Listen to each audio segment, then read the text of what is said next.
سلام زي خبركم تخطاتلتي بين تي في نلو مسولوس عصر تحمشتن حاسه زيت دالو على توزينات تزلكم مسيلخو كموترو كيساف تصامدباتنا نختكتاتلنا عند عدمكو بقدامنت ارس زينا أبي كلنا محارب استخيده ناي درون دبداب عصر تتسلموان سبات كامز تقتلو تقليتو خونتات كللا محارن قفا إيرتراويانن يبئس معدلنا دادي بزقات مبارع حويه بوحدو 27 سبات مويتهم حبراتي مرات عرب جنرال حميتين زمرحو فتان حيلتا السودان تعتق الله نزبل سبساب نتيجة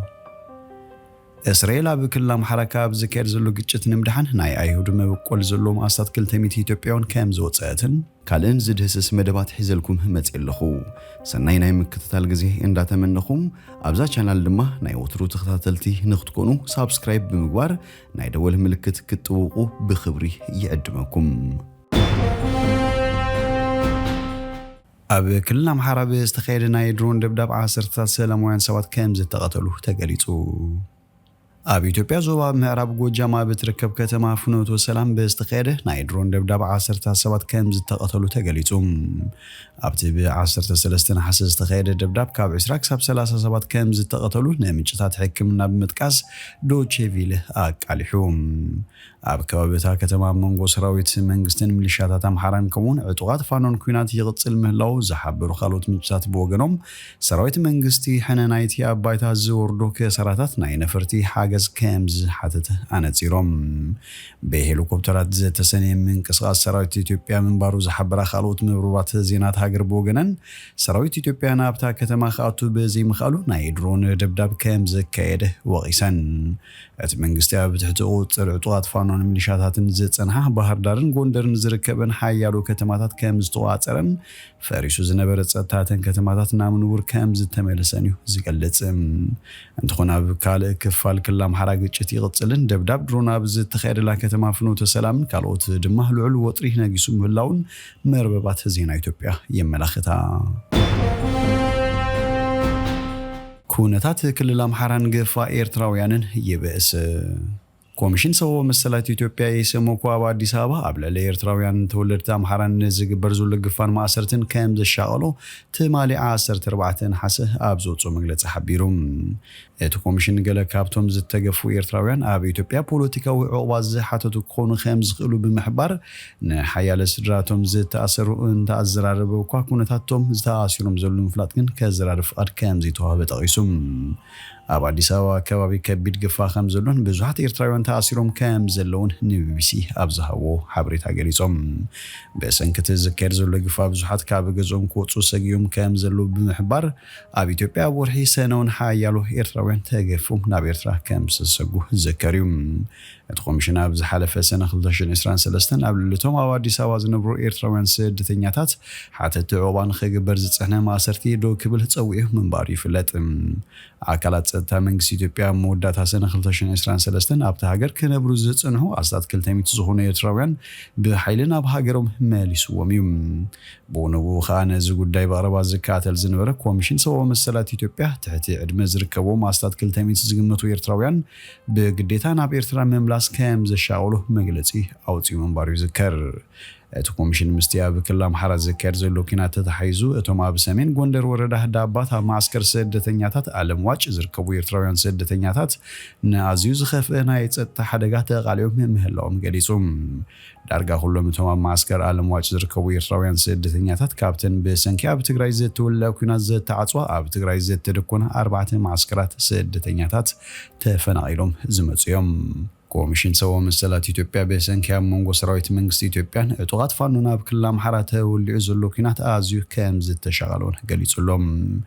ከለቲዮም ሓይልታት ኣብ ዝሓለፈ ሰሙናትና ባዝዩ ጽዑጽዑ ምልዋት ተኹሲ ከም ዘምርሑ ዝፍለጥ ኮይኑ መንግስት እስራኤል ነቶም ኣብ ክላም ሓራ ዝነብሩ ቤተ እስራኤላውያን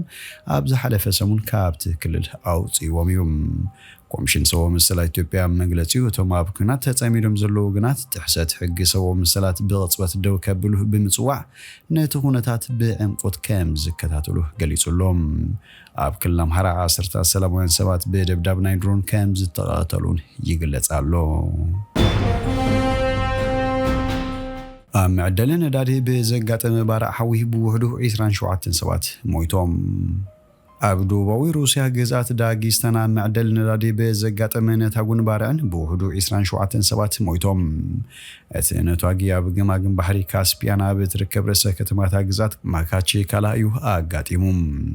በሰንከቲ መበገሱ ዘይትፈልጠ ሓደጋ ካልኦት ዓሰርታት እውን ጉድኣት በፂሕዎም እዩ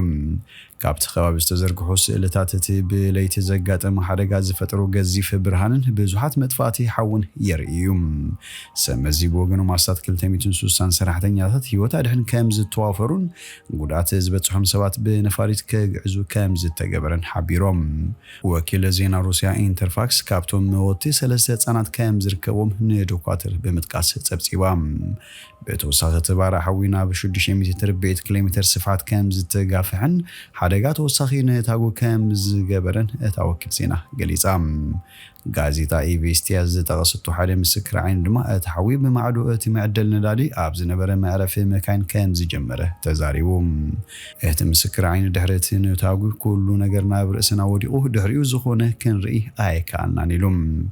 ዴጊስታን ሪፑብሊክ ካብተን ፌደሬሽን ሩስያ ዝቆማ 83 ግዛታት ሓንቲ ኮይና ደቡባዊ ጫፍ እቲ ሃገር ትርከብ እያ ርእሰ ከተማ ማካቼካላ ድማ ካብተን ካብ ሞስኮ 1600 ኪሎሜትር ርሕቐን ዝርከባ ሓንቲ እያ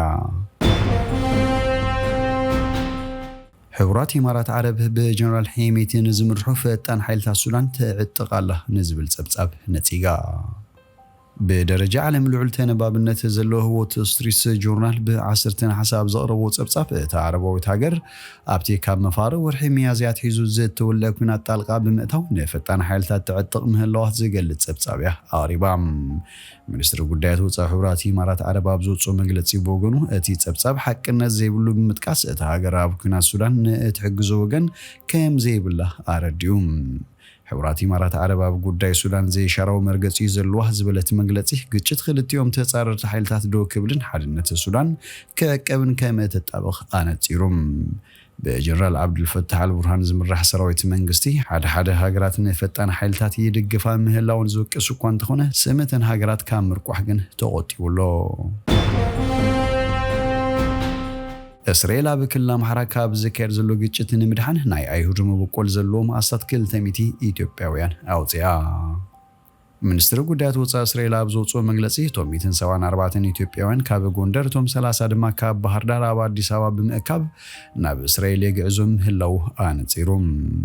ምስ መንግስቲ ኢትዮጵያ በመረዳእነት ናይ ሙፃ ስርሒት የካይድ ከም ዘሎ ዝገለጸ ቀዳማይ ሚኒስትር ቤንያሚን ኔታንያሁ እስራኤል ኣብ ዝኾነ ኩርናዕ ናይ ዓለም ንዝርከቡ ዜጋታት ከም እትከታተል ሓቢሩ በሰንከዚ ኣብ ክልል ኣምሓራ ዝተወልዐ ግጭት ዓሰርታት ኣሽሓት ዜጋታት እቲ ሃገር ካብ መነባብሮም ተፈናቂሎም ኣብ ጊዜያዊ መዕቆቢታት ከም ዝርከቡ መርበብ ዜናት ሃገር የመላኽት ኣብ ክልል ኣምሓራ ልዕሊ 2 ሰሙን ዝቐፀለ ኩናት ሰራዊት መንግስቲ ኢትዮጵያን ሚሊሻታት ኣምሓራን በተዛማዲ ሃዲዩ ኣብ ዘሎ ኣብቲ ክልል ተኣውጅ ዘሎ ናይ ህፁፅ እዋን ክሓፅር ዝተፈላለዩ ፖለቲካውያን ውድባትን ኮሚሽን ሰብኣዊ መሰላት ሃገርን ይፅውዑ ኣለዉ